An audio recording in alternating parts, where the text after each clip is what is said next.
Congressni MP Dira Sahuni Nogo 300 crore shaibo kebang black money man manotye charshalo kaisa koktum panda khlaika Pradesh BJP ni achuk phang Rajib Bhattacharjee boshaka Congress bodol ha kotoni rang thongnotye kok shanai rok a Congress bodoli kholokse MP Dira Sahuni Nogono 300 crore shaibo kebang rang manka income tax department Congress ni MP ni nogo ashok rang kebang manka thanai saltam romi rang goni mani yagulobo tabusuk jora gonu no tongko income tax department ar rang goni na bagai kebang machine bo tubujaka khorsatai klayo thanai srang salo Congress ni MP Dira Sahuni nogo nacherei income tax department ok bini nogo almari kupulung rang manka srang sani simi ar rang manmano machine tubui goni nani chengkha income tax department fiaba saltam laimani yagulobo tabuk phano rang goni bayakho 4 salni jorabo 300 crore ni saibo kebang rang goni ka income tax department fiaba tabuk bo goni bayakho hne saimankha o pati mono tui wana laijak ha kotoni thungrung habar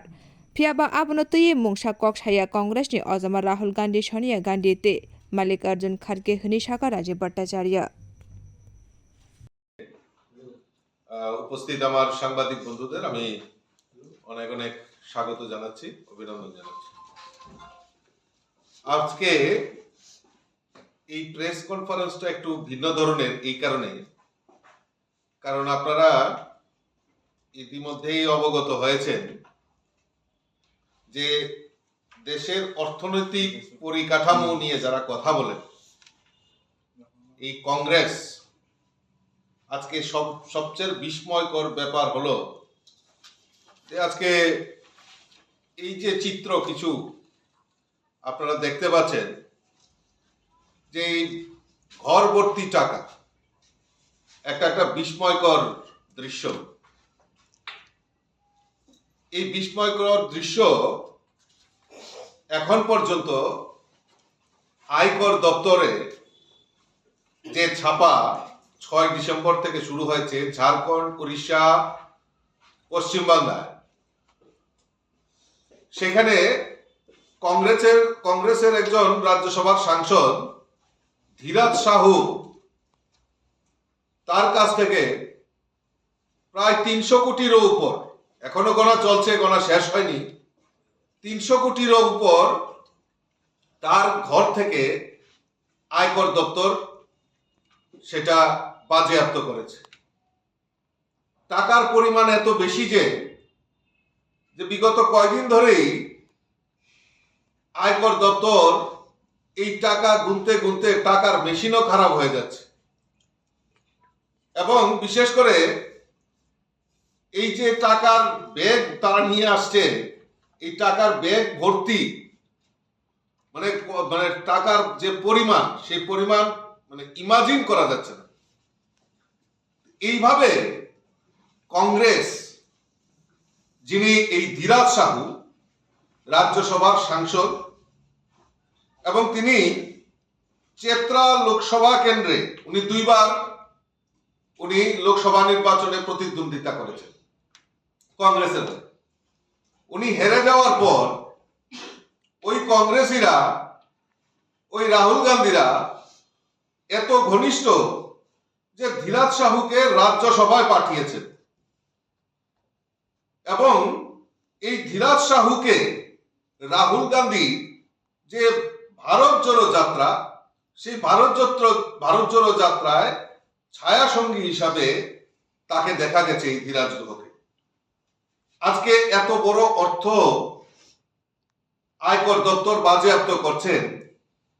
কিন্তু আশ্চর্যের বিষয় যে সেই কংগ্রেসী নেতা রাহুল গান্ধী থেকে সোনিয়া গান্ধী প্রিয়াঙ্কা গান্ধী এবং মল্লিকার্জুন খার্গে তারা নীরব তাদের মুখ থেকে একটাও কোনো প্রতিবাদ বা একটাও কোনো বক্তব্য বেরোচ্ছে না এর মানে এটাই ইঙ্গিত করে যে শুধু এই ধীরাজ সাহু একা নয় এই ধীরাজ সাহুর মতো আরো অনেক কংগ্রেসী নেতারা রয়েছেন যারা এই জনগণের টাকা আত্মসাৎ করে তারা দালাল বাণিজ্য এবং বিভিন্ন সময়ে তারা মানুষকে লুট করে এই অর্থগুলি সংগ্রহ করেছেন। এই গান্ধী পরিবার তারা তাদের ওই কংগ্রেসী নেতাদের, যারা আজকে ভ্রষ্ট কংগ্রেসী নেতা, তাদের এই দুর্নীতির টাকার উপর তারা এটিএম হিসাবে তাদেরকে ব্যবহার করে।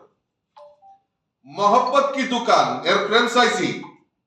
আজকে অবাক করার বিষয়, এই তাদেরকে দিয়েই এই মোহব্বতের দোকানদারি খোলা হয়েছে। আর একদিকে অহংকার, দুর্নীতি নিশ্চিত করা, কমিশন নেওয়া,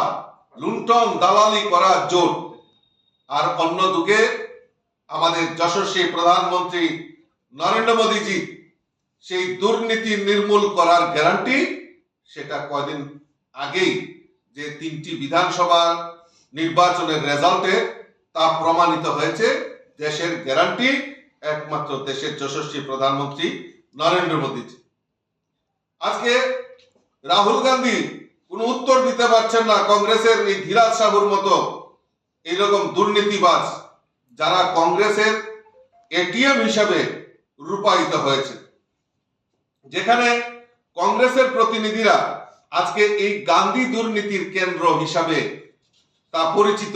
লাভ করেছে সারা ভারতবর্ষে। লজ্জার বিষয়, যারা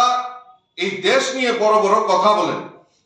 আমি দেশের জনগণের সামনে একটাই শুধু আহ্বান রাখব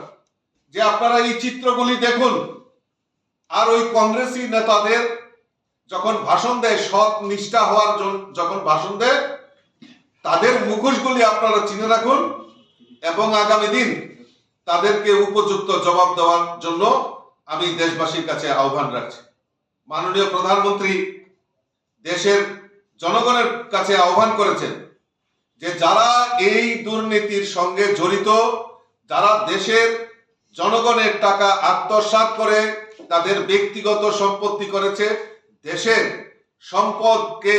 নষ্ট করার চেষ্টা করছে, যারা বক্তৃতা সৎ বলে বক্তৃতা দেয়, তাদের উপযুক্ত শাস্তি দেওয়া এবং এই দুর্নীতি মুক্ত এবং এই যারা এই দুর্নীতির সঙ্গে জড়িত তাদেরকে খুঁজে বার করে জনগণের টাকা ফিরিয়ে দেওয়া, তার গ্যারান্টি আমাদের দেশের যশস্বী প্রধানমন্ত্রী নরেন্দ্র মোদী। আজকে আইএনডিআই ইন্ডিজোট নিয়ে বড় বড় কথা বলছেন। আজকে মানুষ তা বুঝতে পেরেছেন যে ইন্ডিজোট আজকে কত বড় প্রতারণার শিকার হচ্ছেন মানুষ। আজকে ইন্ডিজোট তারা কথা বলছেন, আমি আপনাদের সামনে তথ্য তুলে ধরছি। বেঙ্গালুরুতে কংগ্রেসের নেতার আত্মীয় বাড়ি থেকে 42 কোটি টাকা নগদ পাওয়া গেছে। ইউপিতে বিধানসভা নির্বাচনের চলাকালীন সময়ে আয়কর দপ্তর কংগ্রেস নেতা কৌনজ পীযূষ জৈনের বাড়ি থেকে 200 কোটি টাকা নগদ পাওয়া গেছে। তারা বড় বড় কথা বলছে। 2022 সালে জুলাই মাসে 50 কোটি টাকা নগদ এবং কোটি টাকার আমরা যশস্বী প্রধানমন্ত্রী নরেন্দ্র মোদীজির যে গ্যারান্টি এবং এই দুর্নীতি যারা জনগণের টাকা আত্মসাৎ করে নিজের ব্যক্তিগত সম্পত্তি করে পালিয়ে বেড়ার চেষ্টা করছে, তাদের কাউকে রেহাই করা হবে না। ইতিমধ্যে আপনারা দেখেছেন যে তৃণমূলের বিধায়িকা মহুয়া, আজকে তার সাংসদ পদ থেকে তাকে বহিষ্কার করা হয়েছে। তার কারণ কি? কারণ কিরকম দুর্নীতিবাজ যে উনি পবিত্র যে পার্লামেন্ট, সবচেয়ে বড় পার্লামেন্ট, গণতন্ত্রের যে পীঠস্থান, এই পীঠস্থানকে কলঙ্কিত করেছে। পয়সার বিনিময়ে সেখানে প্রশ্নপত্র সেখানে রাখা হবে, তাদের কিভাবে এই সমস্ত পার্টি আজকে তাদেরকে টিকিট দেয় এবং তাদেরকে নির্বাচিত করে সংসদে পাঠান, সেই সমস্ত পার্টির মুখোশ আজকে মানুষ খুলে দিচ্ছে। লজ্জা হওয়া দরকার, তাদের লজ্জা থাকা দরকার। জনগণ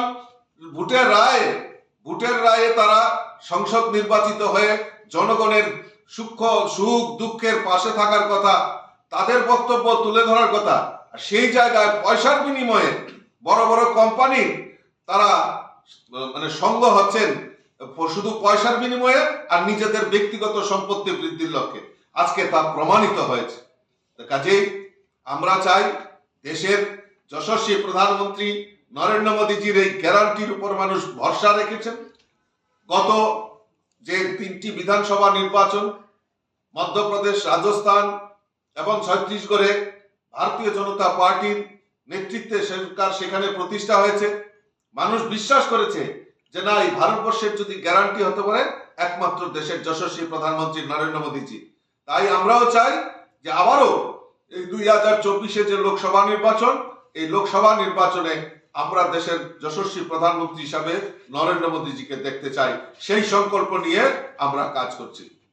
আমি প্রেস কনফারেন্সে আপনারা আসার জন্য সকলকে